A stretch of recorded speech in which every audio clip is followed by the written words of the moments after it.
सत कबीर दवारे थारे पर एक दास भिखारी आया है। सत कबीर दवारे थारे पर एक दास भिखारी आया है। भक्ति की भिक्षा दे दीजो मेद कटोरा लाया है। भक्ति की भिक्षा दे दीजो मेद कटोरा लाया है। तज नरसी वाले ठाठ नहीं मैं धन्ना जैसा जाट नहीं। तज नरसी वाले ठाठ नहीं मैं धन्ना जैसा जाट नहीं। मेरी मोर धवज सी साठ नहीं जिसने लड़का चीर चढ़ाया है। मेरी मोर धवज सी साठ नहीं जिसने लड़का चीर चढ़ाया है। भक्ति की भिक्षा दे दीजो मेद कटोरा लाया है। शेख फरीद जैसा तप नहीं मेरा वाल्मीक जैसा जप नहीं। शेख फरीद जैसा तप नहीं मेरा वाल्मीक जैसा जप नहीं। मंसूर सियानल हक नहीं जिसने टुकड़े शरीर कराया है। मंसूर सियानल हक नहीं जिसने टुकड़े शरीर कराया है। भक्ति की भिक्षा दे दीजो मेद कटोरा लाया है। भक्ति की भिक्षा दे दीजो मेद कटोरा लाया है। दूरू जैसी आश नहीं प्रहलाद जैसा विश्वास नहीं। दूरू जैसी आश नहीं प्रहलाद जैसा विश्वास नहीं। मेरा मीरा जैसा रास नहीं जिसने रो और नाच रिझाया है। मेरा मीरा जैसा रास नहीं जिसने रो और नाच रिझाया है। भक्ति की भिक्षा दे दीजो मेद कटोरा लाया है। भक्ति की भिक्षा दे दीजो मेद कटोरा लाया है। रंका बंका जैसा त्याग नहीं मेरा बाजीद जैसा वैराग नहीं। रंका बंका जैसा त्याग नहीं मेरा बाजीद जैसा वैराग नहीं। मेरा कर्मा जैसा भाग नहीं जिसका आण खींचड़ा खाया है। मेरा कर्मा जैसा भाग नहीं जिसका आण खींचड़ा खाया है। भक्ति की भिक्षा दे दीजो मेद कटोरा लाया है। भक्ति की भिक्षा दे दीजो मेद कटोरा। अब देखो और भाई और बहनों, ये ना सोचना जैसा शब्द में लिखा है परमात्मा ने कि मेरा कर्म जैसा भाग नहीं जिसका आण खींचड़ा खाया है। आप और हमारा भाग तो लाख और हजार कर्माओं से ज्यादा पावरफुल है। कर्माबाई तो कुछ भी नहीं है। कर्माबाई को तो केवल परमात्मा ने उस पत्थर के रूप में दर्शन दिए, अपने हाथ आगे करके खिचड़ा खा लिया। आप और हमें तो भगवान ने, कबीर देव ने ओरिजिनल रूप में आकर दर्शन दे रखे हैं। कर्माबाई को भगवान ने अपनी शरण में नहीं लिया उसका गुरु बन के। आज आप और हमें गुरुदेव ने अपनी शरण में ले लिया।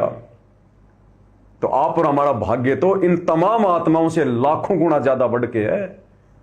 ये जितनी भी आत्माएं जिनका यहां जिक्र हो रहा है, इनको परमेश्वर ने कलयुग की पिछली पीढ़ी में शरण में नहीं लिया। आप और हमें गुरुदेव ने कलयुग की पिछली पीढ़ी में जन्म दिया, अपनी शरण में लिया इस मोक्ष के समय। इनको तो न जाने और कितने कितने जन्म लेने पड़ेंगे। तो भाग्य की तुलना में तो आप और हम उनसे कहीं ज्यादा हैं। यह तो केवल इसलिए कहा जा रहा कि भगत अपने आप को अधीन समझे कि परमात्मा मैं तो नरसी जैसा सेठ नहीं हूं जो आपके चरणों में अपनी संपत्ति में लुटा दूं। मैं तो वैसे ही भिखारी हूं परमात्मा। हे मालिक मैं तो धन्ना जैसा जाट नहीं हूं।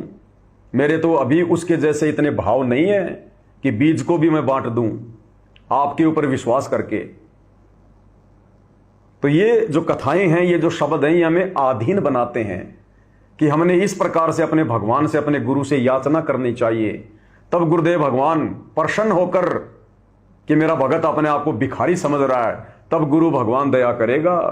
गुरु समान दाता नहीं, याचक शिष्य समान, तीन लोक की संपदा शो गुरु दीनी दान। तब गुरु दया करेगा आधीन देखकर। अन्यथा भाग्य की तुलना में तो आप और हमारे से बढ़कर ब्रह्मा विष्णु महेश भी नहीं है।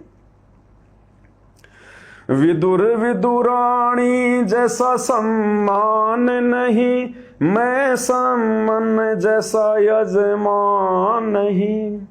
विदुर विदुराणी जैसा सम्मान नहीं, मैं सम्मान जैसा यजमान नहीं। और सेवूं जो कुर्बान नहीं, जिसने शीस तो लेके लाया है। और सेवूं जो कुर्बान नहीं, जिसने शीस तो लेके लाया है। भक्ति की भिक्षा दे दी जो उम्मीद कटोरा लाया है। भक्ति की भिक्षा दे दी जो उम्मीद कटोरा लाया। अब देखो एक छोटा सा प्रसंग दास को याद आ गया परमात्मा के सत्संग का। विदुर विदुरानी जैसा सम्मान नहीं। भाई और बहनों, प्रत्येक शब्द में गहरी शिक्षा है। वीडियो लंबा हो जाएगा इसलिए शॉर्ट में चलेंगे। आज वर्तमान में साथ संगति से जोड़कर जिस कदर परमात्मा आप और हमसे संघर्ष भी करवा रहे हैं और संघर्ष करने की हिम्मत भी दे रहे हैं, हमसे मर्यादा भी निभा रहे हैं, हमसे भक्ति भी करवा रहे हैं, और इतनी आध्यात्मिक क्रियाएं अगर किसी अन्य व्यक्ति से कहो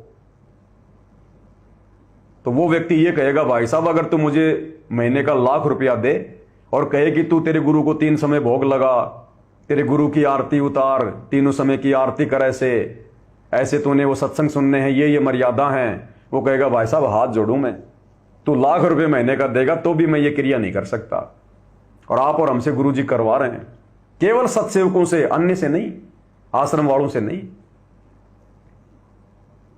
अब आने वाले समय में क्या होगा भाई और बहनों, इसके प्रतिफल में परमात्मा जो प्रसन्नता आप और हमसे जाहिर करेंगे, जितना प्यार परमेश्वर आने वाले समय में हिसार जेल से आने के बाद आप और हमसे करेंगे, जितना जल्दी सतलोक जाने की लिस्ट में नंबर आप और हमारा आएगा, उन आश्रम वालों का नहीं आएगा।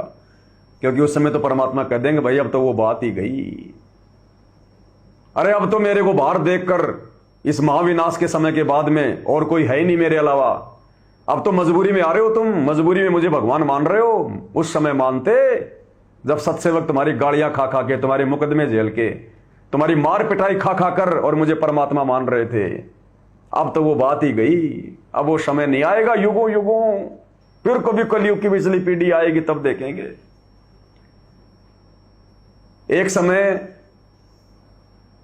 जब ये महाभारत का युद्ध का दौर चल रहा था तो श्री कृष्ण जी शांति दूत बनकर गए थे दुर्योधन के वहां पर कि भाई रिश्तेदार हैं और युद्ध कोई अच्छी चीज नहीं है, अगर टल जाए तो बहुत अच्छी बात है।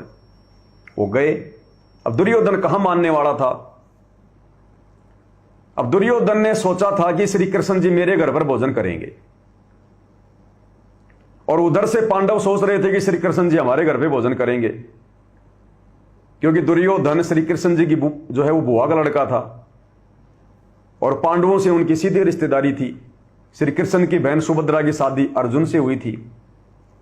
अब श्री कृष्ण जी दुविधा में फंस गया और वो वहां से निकल लिया कि ना तो दुर्योधन के यहां खाऊंगा, क्योंकि दुर्योधन तो है बिल्कुल अभिमानी व्यक्ति और ये साकट आदमी है, और परमात्मा कहते हैं साकट के वहां तो भोजन भी नहीं करना चाहिए।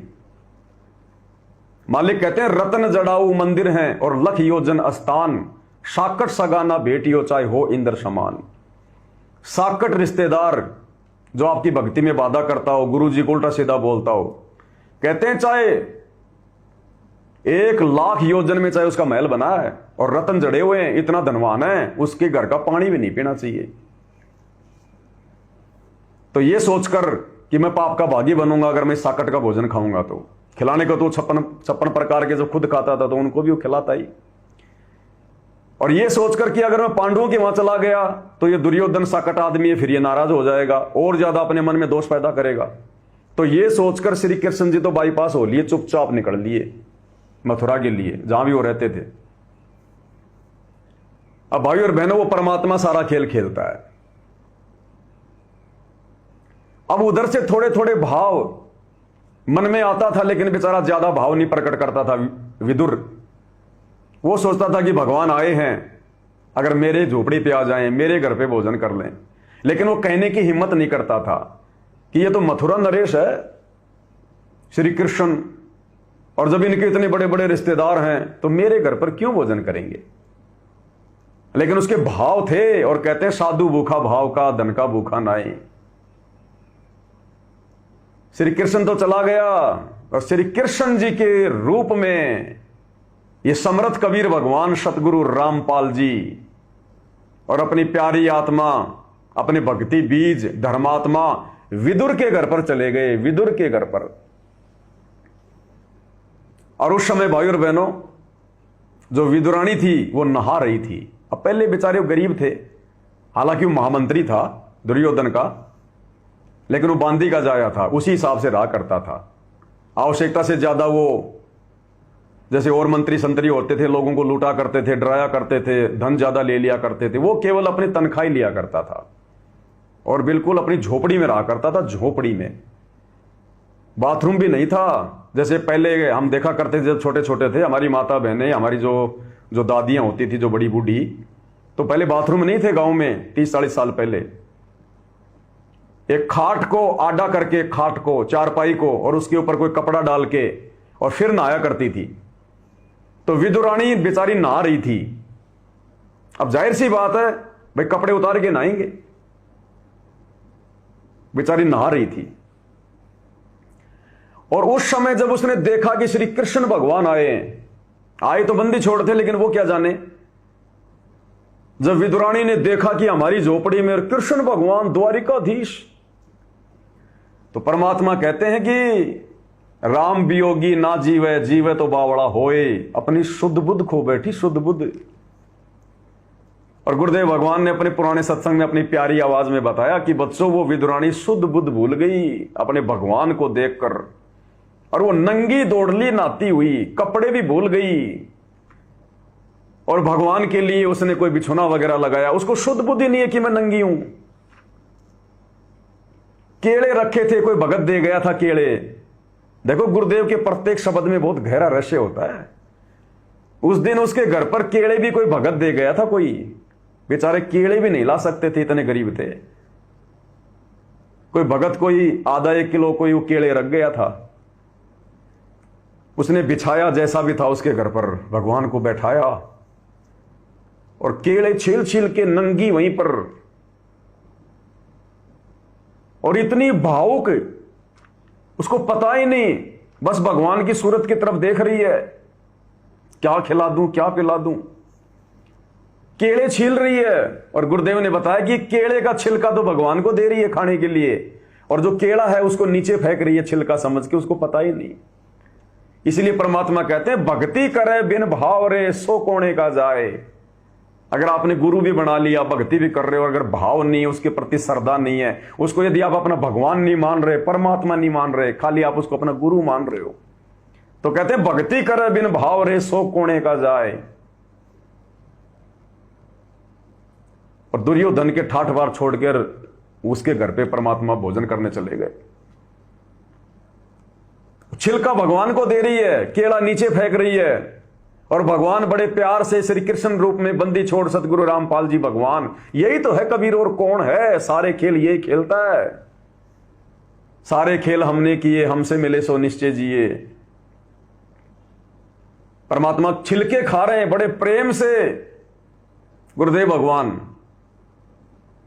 इतने में विदुर आ जाता है, और विदुर ने देखा कि ये तो नंगी होके बैठी है। उसको डांटा, उसको धमकाया कि तेरे को शुद्ध बुद्धि भी नहीं है, तेरे कपड़े भी नहीं है तेरे शरीर पर, और ये क्या कर रही है तू। तब उसकी सुरती वापस आई विदुरानी की, और देखा मैं तो नंगी हूं। बेचारी दौड़ के गई, अपने कपड़े वपड़े पहने, और फिर उसकी जगह पर बैठ गए विदुर जी। और विदुर जी बोले भगवान इसकी बातों का बुरा मत मानना, इसको अकल नहीं है। भगवान ये भोली है, इसको समझ नहीं है, इसको इतनी भी अकल नहीं है।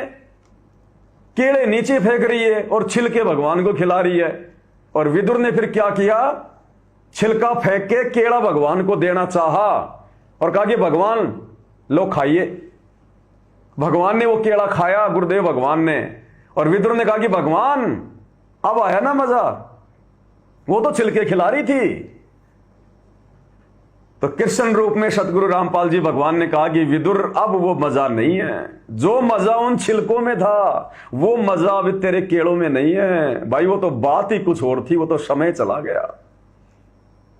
तो भाई और बहनों, जो बात वर्तमान में गुरुदेव के रहते सहते उनको परमात्मा मान के पूजना, गीता 3 अध्याय 13 के अनुसार उनको भोग लगाना, उनकी आरती उतारना, गुरु को ही परमात्मा के रूप में मानना, मर्यादाओं में रह के भक्ति करना, जो बात भाई और बहनों आज है गुरुदेव भगवान के आने के बाद नहीं होगी। चाहे आप कितने बड़े परम भगत बन लेना, आप कितनी मर्यादा निभा लेना, आप कुछ भी कर लेना, अपना सब कुछ भगवान को बेच बाच के समर्पित कर देना, लेकिन जो बात आज है उनकी भक्ति में, मर्यादाओं के साथ करने में, उनको परमात्मा मानने में, आने वाले समय में नहीं। उस समय तो दुनिया ही परमात्मा मानेगी, दुनिया ही। भाई और बहनों, एक एक शब्द में बहुत गहरी गहरी कथाएं हैं, बहुत गहरी गहरी। तो श्री कृष्ण रूप में और विदुर के घर पर भोजन खाने के लिए ये कबीर भगवान, सारी सृष्टि का मालिक, ये गया था उस समय।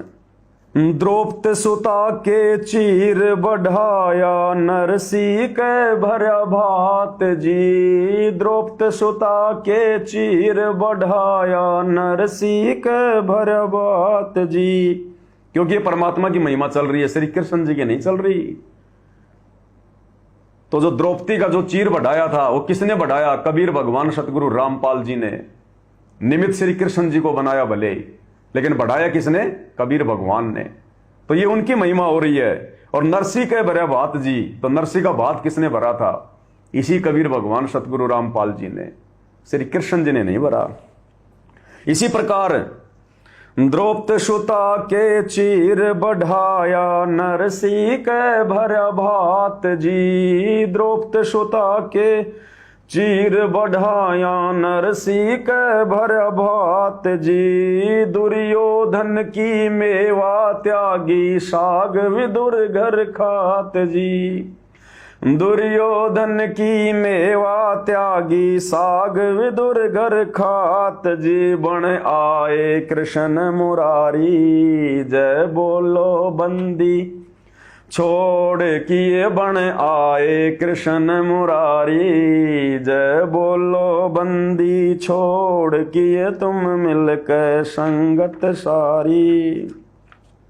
बनाए कृष्ण मुरारी, श्री कृष्ण जी का रूप बना के, यही कबीर भगवान सतगुरु रामपाल जी, और उन्होंने वहां पर ये लीला की परमात्मा ने। तो हमें शिक्षा मिलती है इस घटना से भाई और बहनों कि परमात्मा भाव का भूखा है। परमात्मा हमारे ज्योति पाठ और दान का भूखा नहीं है, परमात्मा भाव का भूखा है। अगर मर्यादा नहीं है तुम कितना ही दान कर दो, कितना ही भक्ति कर लो, अगर भाव नहीं है, और भाव बनेंगे ज्ञान से। पहले ज्ञान होगा, उसके बाद फिर हम मर्यादा में रह के भक्ति करेंगे, फिर हमारे भाव बनेंगे, फिर हमारी आंखों से आंसू निकलेंगे। भगवान की चर्चा होते ही गुरुदेव कहते हैं ना, जरा सी भगवान की चर्चा चलेगी तुम्हारी आंखों से आंसू गिरना शुरू हो जाएंगे। तो समझ लो तुम्हारे पाप कर्म समाप्त हो चुके हैं, समाप्त।